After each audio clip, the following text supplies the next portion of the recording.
I never thought I'd be a widow at 34. But here I am, Dakota, sitting at my kitchen table at 7 a.m., trying to get my 7-year-old son ready for school while fighting back tears. It's been 8 months since the accident at the construction site took Mark from us, but sometimes it feels like yesterday. The first few months after Mark's death were a blur of paperwork, tears, and sleepless nights. I honestly don't know how I would have made it through without Sarah and Jim, my in-laws. They've been absolute angels, picking Tommy up from school every day so I can focus on work. I stop by their place afterward to get him, and every single time, they try to give me money. "Sarah, really, I can't take this," I said last week, pushing back the envelope she tried to slip into my purse. "Dakota, sweetie, we want to help," she insisted, her kind eyes meeting mine. "We know the insurance company paid well, but your family. Let us do this." She's right about the insurance. The company paid out $300,000 after Mark's death. Between that and my job as a marketing manager, we're doing okay financially. But it's not about the money with Sarah and Jim, it's about the love they show us every day. If only my own parents were half as supportive. Mom and Dad have always made it clear that my older sister Rachel was their golden child, and now they extend that same favoritism to her kids over Tommy. Last weekend was typical. Tommy was excited to see his grandparents, but within 20 minutes, Mom was complaining about his questions. "Why does the clock make that sound?" Tommy asked, pointing to their antique grandfather clock. "How does it work inside?" "Dakota, can't you control him?" Mom sighed, rolling her eyes. "He's always asking questions about everything. Rachel's kids never give us this much trouble." Dad nodded in agreement, reaching for his laptop. "Here, Tommy, why don't you play some games instead?" "Look, I downloaded some new ones." But Tommy didn't want games. He wanted to talk, to learn, to connect. Meanwhile, Rachel's 3 kids sat in the corner, completely absorbed in their phones, barely acknowledging anyone's presence. And my parents held this up as the ideal behavior. I've learned to bite my tongue. Growing up as the less favored child, I got used to these comparisons long ago. Now I just shake my head and stay silent when they praise Rachel's parenting while criticizing mine. At least they do help occasionally with Tommy, watching him when I have late meetings or picking him up if both Sarah and Jim are busy. It was supposed to be just another Tuesday dinner at my parents' house. The warning signs were there from the moment I walked in. Mom had made my favorite lasagna, which she usually only does when she wants something. Dad was unusually chatty, asking about work, about Tommy, about everything really. They were building up to something, I just didn't know what. "So, Dakota," Mom said, carefully cutting her lasagna into perfect squares, "we've been meaning to ask you something. How much was Mark's life insurance payout?" The question hit me like a slap in the face. I nearly choked on my water, completely blindsided by such a direct inquiry about something so personal. Maybe it was the shock, or maybe I was just tired of keeping secrets from my parents, but I answered honestly. "About $300,000, I said quietly. The fork in Mom's hand clattered against her plate. Dad's head snapped up so fast I thought he might hurt himself. They stared at me like I'd just announced I'd won the lottery. "Well," Mom said, putting down her fork deliberately, "what are you planning to do with all that money?" I could feel the weight of their expectations pressing down on me. "I've invested it," I explained, trying to keep my voice steady. "It's for Tommy's future, his college education, maybe help him buy an apartment when he's older. Mark and I always talked about." "But that's years away," Dad interrupted, waving his hand dismissively. "You should be thinking about the present, Dakota. About yourself and your family." The way he said family made it clear he wasn't talking about Tommy. I knew that tone, it was the same one they used when they'd help Rachel with her down payment on her house, or when they'd funded her lavish wedding. "You could do so much with that money now," Mom chimed in, leaning forward eagerly. "You could help your family, people who need it today, not save it all for some distant future that might not even." "I'm not discussing my money anymore," I cut her off, my voice sharper than I intended. The silence that followed was deafening. They both sat back, Dad's face clouding over with that familiar disappointment I'd seen so many times growing up. Mom pressed her lips together in that thin line that always meant trouble. The rest of the dinner passed in tense silence, broken only by the scraping of forks against plates. I thought that would be the end of it. Knowing my parents, I expected them to give me the silent treatment for at least a month. It's what they always did when I didn't live up to their expectations. But to my surprise, Mom called just a week later. "We're having a family dinner on Sunday," she announced, her voice warm as if nothing had happened. "Rachel and the kids will be there too. You have to come, sweetie." Something about her tone made me uneasy, but I agreed. When I arrived that Sunday, Rachel was already there with her 3 kids, all of them glued to their phones as usual. As we sat down to eat, she started talking about rising prices, bills piling up, and how hard it was to make ends meet these days. "Everything is just so expensive now," she sighed, passing the potatoes. "Your father and I barely have enough for a normal life anymore." As Mom dabbed at her eyes with a napkin, talking about rising grocery prices and utility bills, Rachel cleared her throat and sat up straighter. "I've been thinking," she announced, looking around the table with that same self-righteous expression she'd worn since we were kids. "Dakota and I should help Mom and Dad financially. I'll send them $500 every month. I wish I could do more, but you know how it is, Jack's the only one working, and with 3 kids. She trailed off, letting that sink in before turning to me with a smile that didn't reach her eyes. "But you, Dakota, you should send them $1,000 monthly."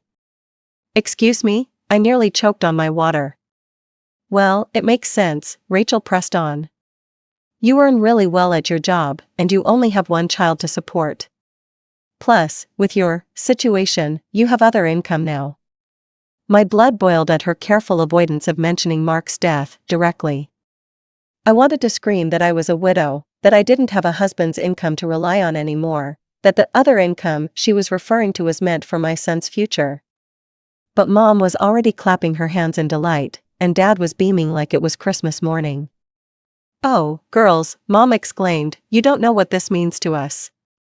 I sat there, torn between anger and disbelief, watching my family's expectant faces. The words of refusal died in my throat. I'd spent my whole life trying to earn their approval, and here they were, putting a price tag on it.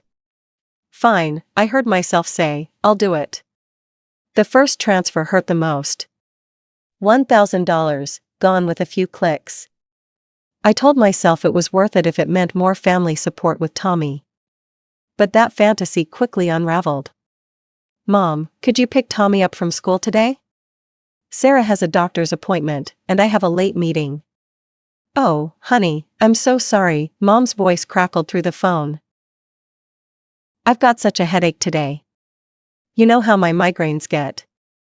This became a pattern. Every time I needed help with Tommy, there was an excuse. Mom was too busy. She was tired. She had errands to run. Her back was acting up. Meanwhile, the $1,000 left my account like clockwork every month. One particularly frustrating Thursday, after Mom claimed she couldn't watch Tommy because she might be coming down with something, I called Sarah in desperation. "Of course we'll pick him up," Sarah said without hesitation. "Jim's already heading to the school, he loves their little chats on the drive home. Tommy's been telling him all about their science project." I hung up the phone and sat at my desk, fighting back tears. $1,000 a month bought me nothing but excuses from my own mother, while my mother-in-law dropped everything to help without asking for a penny. December crept up on me that year. We'd always spent Christmas at my parents' house. It was tradition, the whole family gathered there, exchanging gifts, sharing meals, making memories. The call came exactly a week before Christmas. I was helping Tommy with his homework when my phone lit up with Mom's number. "Dakota, honey," she started, using that syrupy sweet tone that always preceded bad news. "About Christmas Eve. We've decided to do something different this year. We're having an adults-only party. No children allowed." The pencil I was holding snapped in my hand. What? It's just that we want to do something more sophisticated this year, Mom continued, as if she was discussing something as trivial as changing dinner plans. You know, wine, adult conversation. But it's Christmas, I protested, moving away so Tommy couldn't hear. What am I supposed to do with Tommy? Oh, that's easy, she replied, her voice light and dismissive. You can leave him with Sarah and Jim. They'd love to have him, I'm sure. You'll come by around 7? After hanging up, I stared at Tommy, who was still working on his math problems, completely unaware that his grandmother had just uninvited him from Christmas. My heart ached, watching him concentrate on his multiplication tables, his tongue sticking out just like Mark's used to. I spent the next week debating what to do. The thought of celebrating without Tommy felt wrong, but skipping the family Christmas entirely seemed too dramatic. Finally, I came up with a compromise. I'd leave Tommy with Sarah and Jim for a few hours, make an appearance at my parents' house to exchange gifts and greetings, then head back to celebrate properly with my in-laws and son. On Christmas Eve, I pulled up to my parents' house alone, a bag of carefully wrapped presents in hand. The driveway was full of cars, more than usual for our family gatherings. Walking up to the front door, I could hear laughter and Christmas music spilling out into the cold December air. I opened the door, and the world seemed to tilt sideways. The house was packed with relatives, aunts, uncles, cousins, but that wasn't what stopped me in my tracks. There, running through the living room with paper crowns on their heads, were Rachel's 3 kids. And near the Christmas tree, I spotted my cousin Linda's children helping themselves to cookies. More kids appeared in my line of sight, my cousin Mark's twins, my cousin Susan's teenager. The room suddenly felt too hot, too tight. I stood in the doorway, the gift bag hanging limply from my hand, as the reality of the situation sank in. This wasn't an adults-only party at all. It was a party where only my son wasn't welcome. I stood frozen in the doorway, my mind struggling to process the scene before me. My Aunt Marie was the first to spot me. "Dakota, sweetheart," she rushed over to hug me, then looked around expectantly. "Where's little Tommy? Don't tell me he's sick on Christmas Eve." Before I could answer, my cousin Peter chimed in. "Yeah, where's our favorite little scientist? Jake's been wanting to show him his new chemistry set." More relatives gathered around, all asking the same question. Where was Tommy? Why had I come alone? Each inquiry felt like a knife twisting in my gut. I couldn't form words, couldn't explain what I didn't understand myself. Through the crowd, I spotted my mother in the kitchen, arranging cookies on a Christmas-themed platter as if everything was perfectly normal. As if she hadn't just excluded her only grandson from a family celebration. "Excuse me," I managed to say, pushing past my concerned relatives. My feet carried me to the kitchen on autopilot, anger building with each step. "Mom," I said, my voice low and controlled, "can we talk? Privately?" Something in my tone made her put down the platter. I led her into the hallway, away from prying eyes and ears. "You told me this was an adults-only party," I said, fighting to keep my voice steady. "You specifically told me not to bring Tommy. So why are Rachel's kids here? Why are all the cousins' children here?" Mom straightened her Christmas sweater, not meeting my eyes. "Well, that's different." "Different how?" "Those children," she said, gesturing vaguely toward the living room, "know how to behave at formal gatherings. They're well-mannered." I stared at her in disbelief. "Well-mannered? Tommy is one of the most polite children I know. His teachers praise his behavior, constantly. Sarah and Jim always say." "Oh, Sarah and Jim," Mom interrupted, rolling her eyes. "They spoil him, encourage all those endless questions. The other children, they deserve to be here more. They know their place." As if on cue, a commotion erupted from the dining room. Rachel's youngest son, Kevin, had grabbed a handful of deviled eggs and was throwing them at his sister. The eggs sailed across the room, splattering against Emily's new Christmas dress as she shrieked. I turned back to my mother, raising an eyebrow. "Yes, I can clearly see their superior manners on display. Mom's face hardened. That's just children being children. But when Tommy asks questions about how things work, that's unacceptable behavior? Don't be so dramatic, Dakota. He's fine with Sarah and Jim. I'm leaving, I announced, turning toward the door. I'm going back to my son. Mom shrugged, examining her manicure. Fine, leave if you want to make a scene. But put your gifts under the tree first, we're opening them after dinner. Something snapped inside me as I stood there, watching my mother's dismissive shrug. Before I could second-guess myself, I walked into the center of the living room. I cleared my throat loudly, the sound cutting through the holiday music and chatter. Heads turned, conversations died mid-sentence, and suddenly all eyes were on me. Several of you have asked why I came alone tonight, I began, my voice stronger than I expected. Why Tommy isn't here celebrating Christmas with his family. Rachel started to move toward me, but I held up my hand. Let me finish. I'm here alone because a week ago, Mom called and told me this was an adults-only party. I was specifically told not to bring Tommy. What? Aunt Marie's voice cut through the silence. But all the children are here. We didn't know anything about a ban on children, Uncle Steve added, looking confused. Mom stepped forward, her face flushed. Dakota, this isn't the time. Oh, I think this is exactly the time, I continued, my voice rising slightly.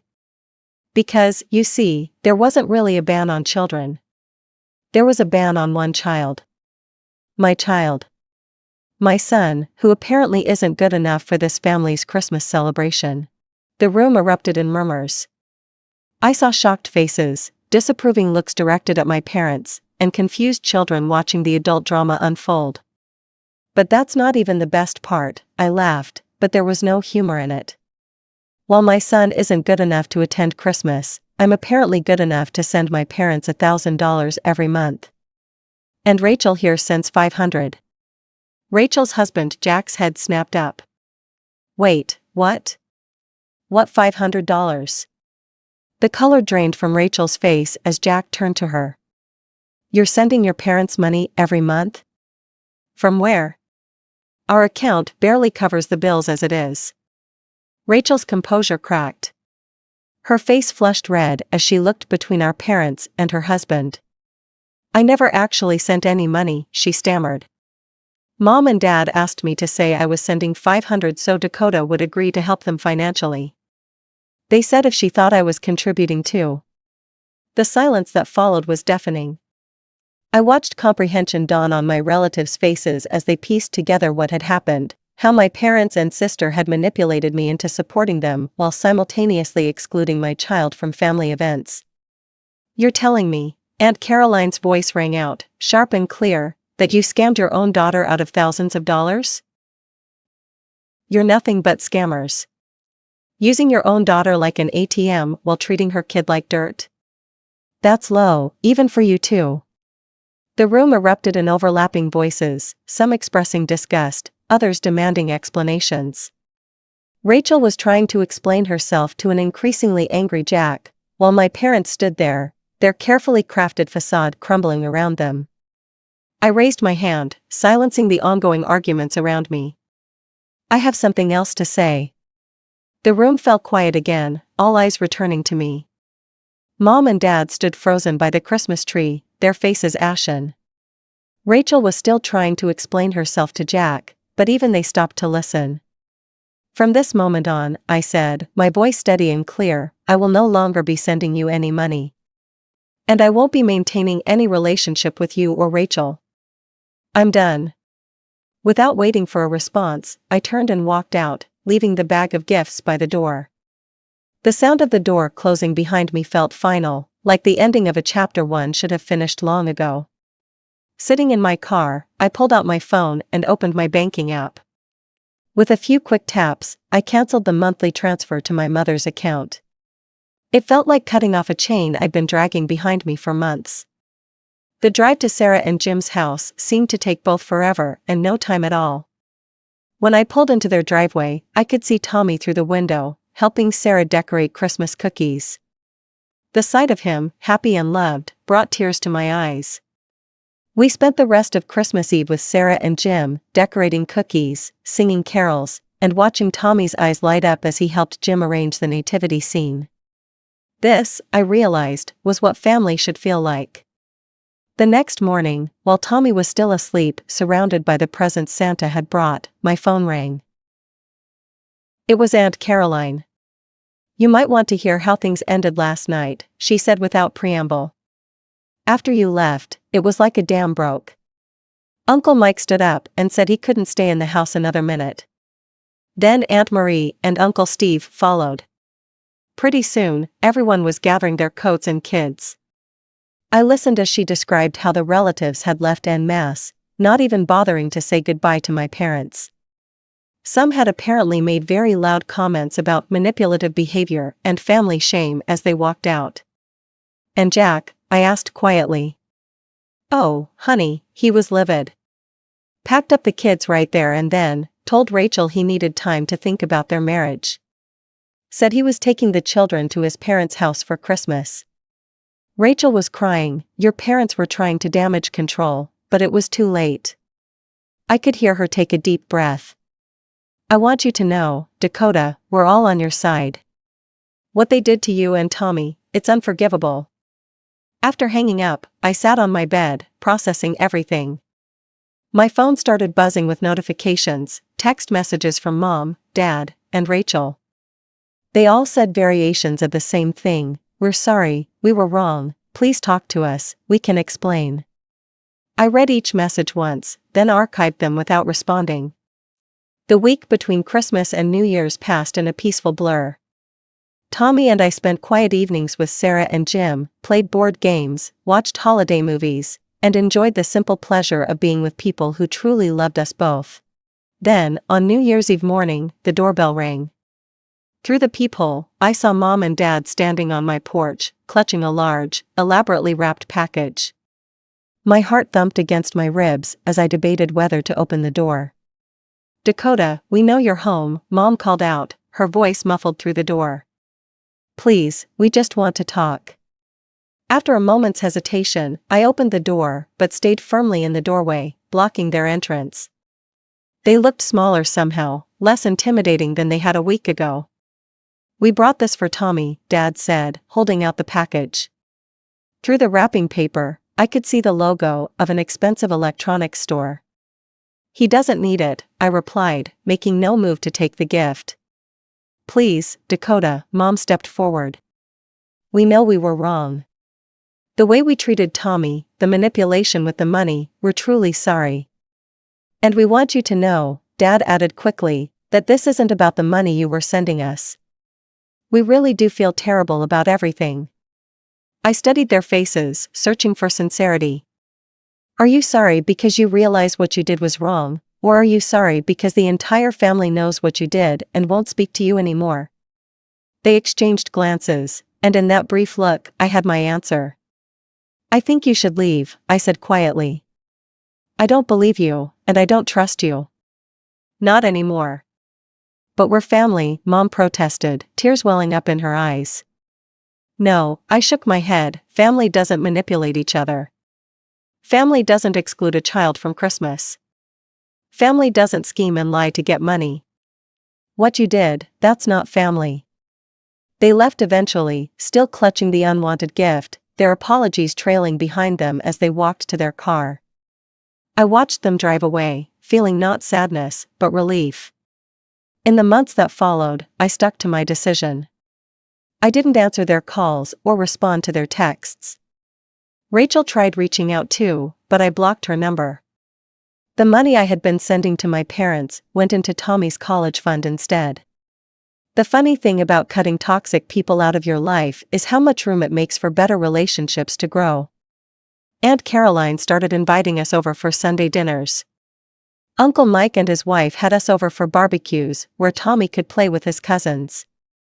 Everyone made a point of including him, asking about his interests, encouraging his questions. "Mom, why does Uncle Mike's pool have that funny smell?" Tommy asked one summer afternoon. "That's the chlorine, buddy," Uncle Mike answered before I could, launching into an explanation about water treatment and chemical reactions that had Tommy fascinated. I watched my son bloom under the attention and love of family members who actually wanted to know him, not change him. He started calling Sarah and Jim Grandma and Grandpa exclusively now, and they continued to be our rocks, our safe harbor in any storm.